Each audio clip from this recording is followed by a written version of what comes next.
Bonjour tout le monde, bienvenue dans cette nouvelle vidéo où je vais vous parler de 3 livres. 2 livres sont en auto-édition et le troisième c'est la fin d'une saga. Voilà, je vous ai fait le teaser je pense durant les 2 derniers clubs de lecture. Voilà, je vais vous parler de mon avis final. Voilà, j'espère que vous allez bien, que vous êtes bien installés et c'est parti, on y va. Le premier roman que je vais vous présenter, c'est Envole-toi de Georgina Tunas-Saurin, que j'ai eu le plaisir de lire dans le cadre de mon partenariat avec l'agence de Julie. Donc c'est un livre qui est auto-édité. Je découvrais aussi cette autrice que je n'avais pas encore lue et j'ai passé un très bon moment avec Milly. Milly est une jeune femme, voilà, qui est entourée de ses amis très proches, ils sont 3. Enfin 3 et 4 donc avec elle, et ils vont faire leurs études à Rennes, donc chacun dans leurs différentes parties, et c'est vrai qu'elle s'ennuie. Voilà, je dirais que elle a fait ces études là parce que entre guillemets elle devait par rapport à sa famille, etc. Mais elle aspire qu'à une chose, c'est devenir hôtesse de l'air, mais attention, hôtesse de l'air pour la Giant Airlines. Et un jour elle va découvrir une annonce pour bénéficier en fait de cette opportunité de devenir hôtesse de l'air pendant les vacances d'été, donc juillet et août. Sauf que Milly, elle a un problème, c'est qu'au niveau de la confiance en soi, c'est pas au top. Donc forcément, elle doute énormément, elle dit qu'elle n'y arrive pas, etc. Et c'est vrai aussi, ce qui n'est pas simple, c'est que par rapport à la confiance en soi, c'est que je dirais que ses parents ne l'épaulent pas comme elle le souhaiterait, notamment son père. Mais voilà, je ne vais pas en dire plus parce qu'il y a tellement de choses dans cette histoire autour aussi de ce thème que vous allez le découvrir. Et voilà, donc Milly en fait va décider avec sa meilleure amie de postuler pour justement réaliser son rêve. Et vous allez voir les différentes péripéties qu'elle va avoir, les différentes questions aussi qu'elle va se poser. Et le message en fait de ce roman, c'est surtout qu'il faut croire en ses rêves, qu'il faut aller au bout de ses idées, qu'il faut aller au-delà, qu'il faut aussi communiquer. Vous allez voir, communiquer ça peut être justement avec les amis, avec, je dirais même en amour ou en famille, c'est important. Et j'ai trouvé que voilà, on passe un très bon moment aux côtés de Milly. C'est assez léger. Parfois il y a un petit peu de longueur parce que c'est vrai qu'il y a certains détails où effectivement ça peut passer, on pourrait passer un petit peu plus vite dessus, mais un très bon moment là-dessus. C'est vrai que c'était léger, je dirais que je continue dans ma, dans ma lignée de besoin un peu de s'évader et de voilà, d'avoir une lecture doudou, agréable, etc. Et donc là c'est le cas avec celui-ci. Donc voilà, j'ai passé un très bon moment. Si vous voulez vivre un agréable moment avec cette jeune femme pétillante, voilà, remplie de doutes, de questionnements, et surtout ses amis, parce que vous allez les voir, ils sont très drôles. Bah, n'hésitez pas à vous envoler donc avec l'autrice qui se nomme Georgina Tunas-Saurin. Concernant le deuxième avis lecture, c'est également un livre que j'ai lu donc dans le cadre de mon partenariat, donc encore de l'auto-édition, avec un livre jeunesse d'Emmanuelle Boyer qui s'intitule Charlie a peur des autres. C'est une autrice que j'ai déjà lue, j'avais beaucoup aimé sa plume. Ici on va la retrouver donc dans un registre jeunesse. C'est un livre court que vous allez dévorer et je pense que c'est un livre nécessaire à lire, notamment pour des jeunes hommes ou des jeunes filles. Alors c'est vrai que Charlie est une fille, mais je trouve que ça s'adapte tout à fait, voilà, garçon-fille, il n'y a aucun souci. Et ça aborde des thèmes très profonds. Donc là en fait c'est une petite fille qui est en CE2, qui vient de changer d'école et forcément pour elle c'est compliqué de se faire des amis. Et en fait elle va être embêtée, donc harcelée. Et forcément, bah voilà, faut pas le dire, c'est pas facile à dire, c'est pas facile à accepter, c'est difficile pour elle parce que bah forcément, voilà, arriver à l'école à la boule au ventre, avec la boule au ventre, c'est pas évident. Mais vous allez voir, il y a aussi d'autres thèmes qui sont abordés, notamment le lien avec les parents, et la famille en général, on va dire aussi.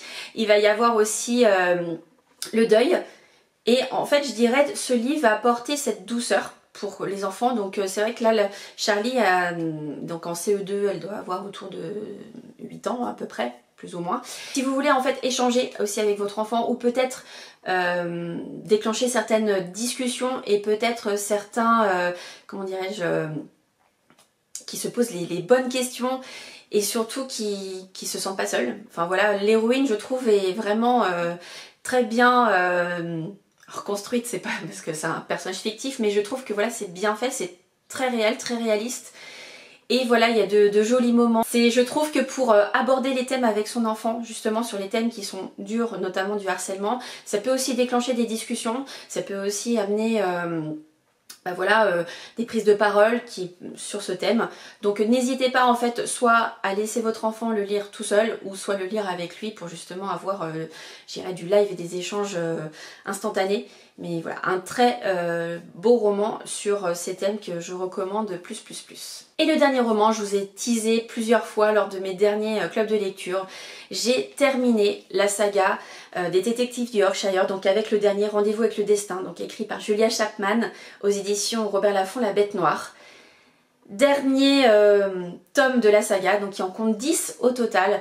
Je vais pas forcément vous faire le pitch, mais de toute façon vous savez que dans chaque livre de cette série, vous allez avoir une enquête dédiée.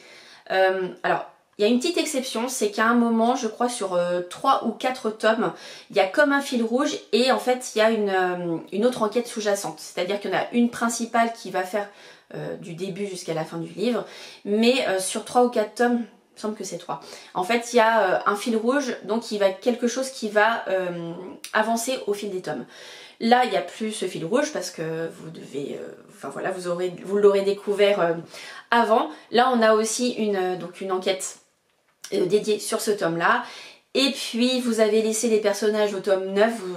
Vous doutez de ce qui peut se passer dans ce tome 10. Je ne vais pas vous le dire, bien entendu. C'est à vous de le découvrir parce que j'ai eu cette chance de découvrir sans le savoir.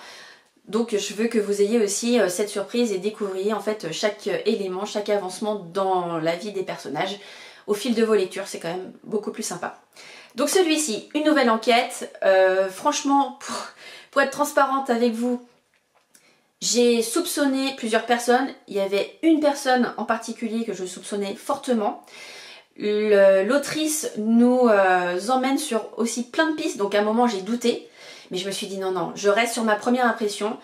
J'y ai cru, j'avais cette idée en tête. Je vous dis pas si j'ai eu raison ou pas. Mais je trouve que c'est bien amené. C'est vraiment... moi j'adore l'écriture, j'adore ce qui a été fait. Dans les remerciements, l'autrice met ce livre est pour vous en parlant des fans de Brunncliffe, des gens qui retournent avec plaisir dans ce village comme si on était chez nous. C'est vraiment ça, moi j'ai beaucoup aimé retrouver tous les personnages. Je dirais, j'en ai même pas eu assez entre guillemets, c'est-à-dire que quand j'ai terminé, ça se termine d'une certaine façon, je vais pas vous en dire, mais j'aurais aimé avoir encore un petit plus, c'est-à-dire reprendre entre guillemets chaque personnage et peut-être avoir un petit plus sur chacun, voilà ce qu'ils vont devenir, ce qu'ils vont faire, etc. Je pense que c'est un choix de l'autrice pour nous laisser imaginer en fait la suite, ce qui peut se passer. C'est bien aussi d'avoir... alors c'est pas forcément une fin ouverte, mais c'est-à-dire que comme moi j'aurais souhaité, c'était mon souhait, j'aurais bien aimé en fait avoir vraiment le petit bonus sur chacun des personnages, ce qu'ils vont devenir ou pas. Là il est suggéré, et voilà, j'aurais peut-être aimé le voir peut-être écrit plus, mais vraiment... Voilà, une super saga. Moi j'ai apprécié chaque tome, comme je vous disais, voilà, des enquêtes à chaque fois. On retrouve les personnages récurrents donc dans chaque tome et leur évolution, donc ça c'est vraiment chouette. Je dirais le village, on aimerait bien la petite ville, on aimerait bien que ça existe pour y aller. Peut-être dans Yorkshire, il y a des villages qui ressemblent beaucoup à Brunncliffe. Mais voilà, très beau moment avec les personnages. Comme je vous disais, l'autrice est très forte pour nous envoyer sur plein de pistes, donc ça c'est vraiment ce que j'ai aimé. Voilà, la fin, on est content aussi de découvrir. Et puis maintenant, voilà, je vais laisser Samson et Delilah en tournant cette dernière page, c'est terminé. J'ai beaucoup aimé. Je trouve aussi bien de se dire, voilà, on a 10 tomes. Pour quelqu'un par exemple qui veut commencer la saga, au moins il va pas se dire j'en ai 20 ou 30 à lire.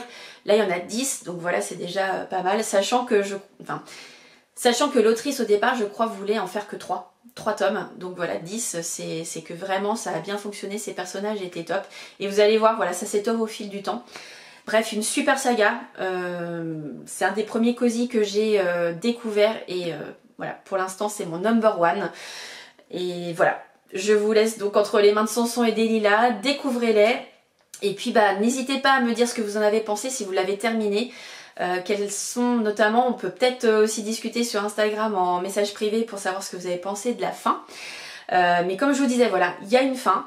Moi j'aurais peut-être voulu, voilà, le petit plus, mais je pense que je suis gourmande, voilà, j'en ai pas eu assez, malgré il y a plus de 440 pages. Oui, mais voilà, je pense que je voulais pas terminer, je voulais pas finir mon livre, j'ai dégusté chaque moment, j'ai passé de très bons moments et voilà, que dire de plus que de vous lancer si vous l'avez pas commencé ou qu'on échange ensemble pour savoir justement ce que vous en pensez, si vous êtes en cours de lecture ou si vous l'avez terminé. Je vous laisse ici pour cette vidéo, je vous donne rendez-vous donc la semaine prochaine pour de nouveaux avis lecture. Pour info, je suis en train de lire, enfin je viens tout juste de commencer Les enfants sont rois de Delphine de Vigan aux éditions Folio. Voilà, ça parle d'adolescence, ça parle de réseaux sociaux. Bref, je vous en dirai plus la prochaine fois, voilà c'est le petit teaser. Et puis bah, comme d'habitude, je vous souhaite de très bonnes lectures, passez de très bons moments, j'espère que chez vous il y a du soleil et qu'il va rester, ce serait top. Donc je vous dis à très bientôt.